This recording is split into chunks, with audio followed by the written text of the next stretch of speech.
Hi friends, எல்லாருக்கும் அஸ்ஸலாமு அலைக்கும். இன்னைக்கு நம்ம அரபிக் ஆல்பபெட்ல காஃப் தான் வந்து பார்க்க போறோம்.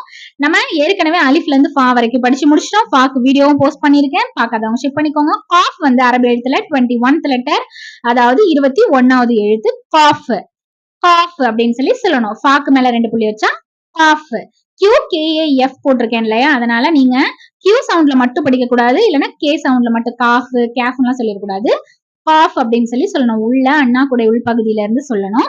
காஃப்ங்கிற அரபி வார்த்தைக்கு கலம் அப்படின்னு சொல்லி நம்ம வேர்ட் படிக்கலாம். கலம். காஃப்க்கு கலம் அப்படின்னா பேனா.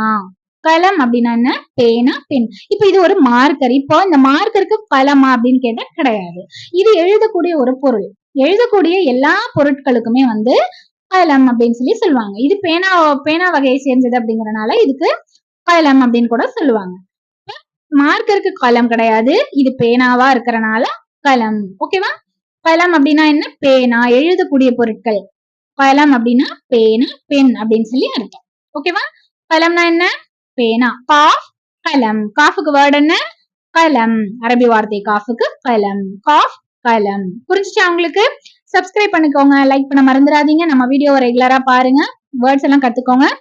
இன்ஷா அல்லாஹ் நம்ம அடுத்த வீடியோல பாப்போம். பிகினர்ஸா இருக்கிறவங்க சப்ஸ்கிரைப் பண்ண மறந்துடாதீங்க, பெல் பட்டனை கிளிக் பண்ணி வச்சுக்கோங்க. அப்பதான் நான் போடுற வீடியோ உங்களுக்கு ரெகுலரா வரும். எல்லாருக்கும் அஸ்ஸலாமு அலைக்கும்.